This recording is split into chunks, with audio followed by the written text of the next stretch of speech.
आप सभी का प्रकाश ऑटो में। और मैं हरेश पटेल, प्रकाश ऑटो ईसीएम ट्रेनिंग जूनागढ़ से बात कर रहा हूँ। काफ़ी सारे डाउट थे जो हम ये ईसीएम ट्रेनिंग का काम कर रहे हैं और काफ़ी सारे लोग जो हमसे ट्रेनिंग लेके जा चुके और काफ़ी सारे जो ट्रेनिंग हमसे लेने वाले, तो उसके बारे में आज बात करते हैं। एक डाउट रहता था मेरे मन में कि ये जो हम ईसीएम की ट्रेनिंग प्रोवाइड करते हैं तो काफ़ी सारे इश्यू होते हैं, लोगों के मन में काफ़ी सारे जो ऐसा बोल सकते हैं कि विचार होते हैं हमारे बारे में कि ट्रेनिंग कैसे होगी, किस तरीके से होगी, ट्रेनिंग कैसे ये देते हैं। ये सारे डाउट्स जो आउट स्टेट के लोग होते हैं, जो अदर एरिया के, बात हम ऐसी करें तो अदर एरिया के जो लोग होते हैं, यहाँ का खाना कैसा होगा, यहाँ का रहना कैसा होगा, यहाँ ट्रेनिंग ये लोग कैसे प्रोवाइड कराते होंगे, कि ट्रेनिंग में क्या सिखाया जाएगा, हम सीख पाएंगे या नहीं सीख पाएंगे। काफ़ी सारे जो सवाल होते हैं वो हमारे मन में रहते ही।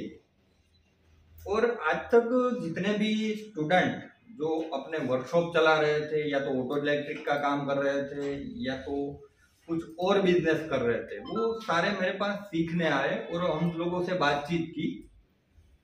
तो मैंने एक चीज़ इसमें देखी कि जो ये ट्रेनिंग लेना चाहते हैं तो उसके जो परिवार वाले होते हैं उसके मन में भी एक विचार रहता है कि मैं अपने बच्चे को जहाँ भेज रहा हूँ वो जगह कैसी होगी, वो एरिया कैसा होगा, वहाँ का माहौल कैसा होगा।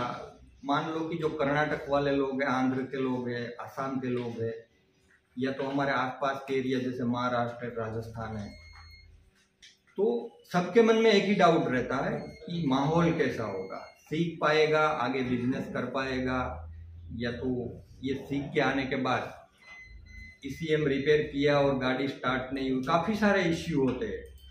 तो जैसे ये हमारे भाई है महाराष्ट्र से, अजीज भाई है, तो उसके फादर जो है उसका छोटा भाई भी उसके साथ है। तो मैंने उससे पूछा कि भाई आप लोग ट्रेनिंग के लिए यहाँ पे आए हुए हो, तो आपकी सोच कैसी रही, आपके विचार कैसा रहा हमारे बारे में, जो आपने यहाँ आके देखा। आज उसका फर्स्ट डे है भाई का, और कोशिश मेरी हमेशा यही रहती है कि जितने भी बंदे मेरे साथ सीख के जाए वो पूरे कंप्लीट हो जाए और लाइफ टाइम मेरे साथ जुड़े रहे। ठीक है, इससे आगे की मैं बात करूँ तो और भी मेरे पास जो स्टूडेंट आए हुए थे, उसके जो पेरेंट्स होते हैं, जो उसके माता पिता होते हैं, या तो उसका जो परिवार का कोई सदस्य होता है, उसको साथ वो लेके आते हैं। डाउट भी रहते हैं कि कैसा होगा, मैंने आपको पहले बताया। तो आज मैंने उससे रूबरू ही पूछ लिया कि भाई ऐसा क्यों होता है कि जो एक परिवार होता है उसको हमें साथ लेके चलना होता है। देखो, हर एक इंसान की सोच अलग अलग होती है। जैसे मैं आपकी बात करूं तो कोई भी परिवार एक साथ होता है तो उसका एक फोकस होता है, जैसे कि हमें एक बड़ा वर्कशॉप बनाना है, जो फैमिली के साथ डिस्कस करके वो लोग साथ में आते हैं। मेरे ख्याल ऐसे होते हैं कि जो भी अपने पेरेंट्स के साथ या तो अपने परिवार के साथ जो काम करने के लिए आगे बढ़ता है तो उसकी एक सोच ऐसी रहती है कि वो इन फ्यूचर में ये फील्ड में वो अपना बिजनेस बिल्डअप करने जा रहा है। मुझे खुशी इस बात की हो रही है कि जो परिवार के साथ जुड़ा हुआ बंदा होता है वो कहीं रुक नहीं पाता, वो आगे ही बढ़ता जाता है। तो हम ये जो हमारे अजीज भाई है, उसके जो फादर है, उससे बात करेंगे कि आपने क्या सोचा हमारे बारे में, क्या देखा यहाँ पे आके। तो जी बताइए आप। मुझे तो यहाँ का सब अच्छा लगा। हाँ, जो मैं रूम पे रहने का कैसा है, क्या है। हाँ, आजकल माहौल बहुत ऐसा गलत सोच कर चलता है कि हाँ, कि वहाँ बच्चा जाके कैसा रहेगा, क्या करेगा, वहाँ का माहौल मिलता है कि नहीं मिलता उसको। तो यहाँ तो सब अच्छे हैं माशाल्लाह। और जैसे कई बार ऐसा होता है कि जो आउट स्टेट के लोग होते हैं कि जो हवा होती है, उसका जो पानी होता है वो यहाँ आके चेंज हो जाता है। तो क्या होता है कि एक प्रॉब्लम्स आती है कि भाई सर्दी आ गई, बुखार आ गई, ऐसी छोटी मोटी चीज होती है, पर हमारा जो मेन फोकस होता है वो सीखने पे होता है, लर्निंग पे होता है।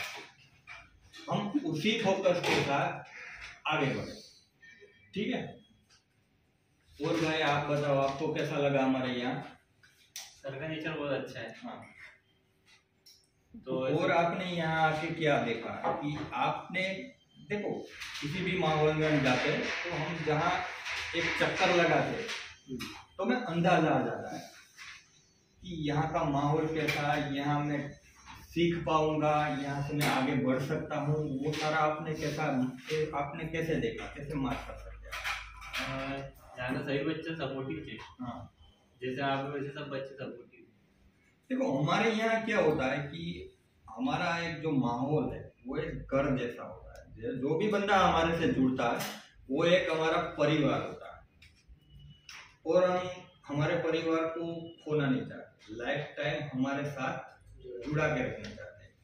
दूसरी बात कि स्टार्टिंग में जब भी हम एडमिशन लेते हैं तो क्या होता है 10-15 दिन तक माहौल ऐसा बना रहता है कि कुछ समझ में नहीं आ रहा, खाना ठीक नहीं लगता मुझे, ऐसा स्टार्टिंग में 10-15 दिन ऐसा होता है। पर मुझे ये लगता है कि मुझे ये 2 महीने के अंदर ये कोर्स पूरा करवाना है, जो एक बड़ा कोर्स है, ऐसा भी बोल सकते हैं कि बंदा इसमें 5 साल मत्था मारे अपने हिसाब से तभी वो क्लियर हो पाता है। तो क्या होता है कि मुझे ये कोर्स 2 महीने, हमारा कोर्स 2 महीने का है। जैसे फ्रेशर कोई बंदा होता है जिसने कभी गैरेज का या तो ऑटो इलेक्ट्रिक का काम नहीं किया होता तो उसमें थोड़ा टाइम लगता है। जो फ्रेशर बंदा होता है उसमें 3 महीना लग सकता है, वो भी हमारे पास कोर्स अवेलेबल है। 3 महीना 4 महीना ऐसा कोर्स होता है हमारा। पर हम गैरेज का काम करते हैं, मैकेनिक का काम करते हैं और ऑटो इलेक्ट्रिक का जो काम करते हैं तो उसमें क्या होता है कि ECM कैसा होता है, कहाँ पे लगता है, पावर स्टीयरिंग का मॉड्यूल कहाँ पे लगता है, वो सारी चीज़ों का हमें पता होता है। तो वो बेसिकली जो चीज़ होती है, सेंसर कैसा होता है, वो सारा हमें पता होता है। सीखना क्या होता है, इसका जो फंडामेंटल, उसके जो हाइडन सीक्रेट्स होते हैं, इसमें काम कैसे किया जाता है, ECM है तो उससे कैसे काम करेंगे हम, वो ही सीखना होता है। तो वो जो काम होता है वो थोड़ा हार्डली होता है। अभी 2 महीने के अंदर हमें ये कोर्स पूरा करना है तो 2 महीने में 2 साल का काम जो है वो हमें 2 महीने में क्लियर करना है। मुश्किलें तो आएगी, अगर मुश्किल नहीं आएगी तो वो धंधा बड़ा ही नहीं हो सकता ना। जैसे हम देखते हैं कि हमारे एरिया में ECM की हम बात करें तो समझ लो कि 1-2 ECM वाले हमको मिल गए। अभी इतना आसान काम होता हमारा ECM का, तो हम गली गली पे ECM रिपेयरिंग की दुकान देख सकते हैं, ऐसा भी नहीं है। थोड़ा काम हार्डली भी है, पर सिस्टम के साथ हम काम करेंगे, थोड़ा दिमाग लगाएंगे उस पर और एक सिस्टम को पकड़ के चलेंगे तो हम सक्सेस हो पाएंगे। और एक खुशी की बात ये भी है कि आज तक जितने भी बंदे मैंने जो क्लियर किया, हमारे इंस्टीट्यूट से जो क्लियर होके गए, एक फोकस ही होता है कि बंदा यहाँ के जाने के बाद अपना एक खुद का वर्कशॉप बना ले, वो किसी पे डिपेंड ना रहे, ना तो अपने परिवार पे भी कि पापा मुझे पैसा दो, मुझे ये करना है। 1 साल बाद भी वो घर पे ही पैसा मांगता रहे कि भाई अभी मुझे ये लेना वो लेना। तो मेरी कोशिश हमेशा यही रहेगी कि यहाँ से जाने के बाद वो घर पे तो डिपेंड ही ना रहे, वो ऐसी सोच बना के भेजेगा कि उसके जो नॉलेज है उसमें भी बढ़ोतरी होती है और एक अपना खुद का एक वर्कशॉप बनाए।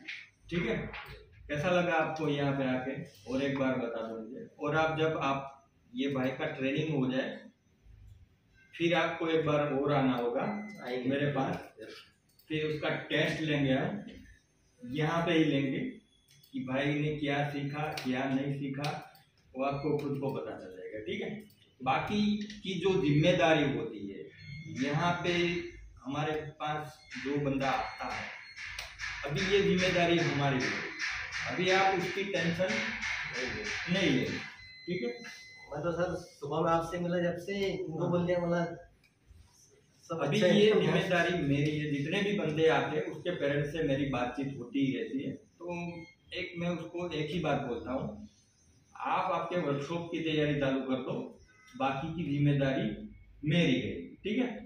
तो ये मैं गारंटी के साथ बोल सकता हूँ कि यहाँ से जो बंदा निकलेगा वो क्लियर होके निकलेगा, वो मेरी जिम्मेदारी है। आप इसकी टेंशन लेना नहीं छोड़ दो, ठीक है। और बताओ, कुछ बोलना है तो।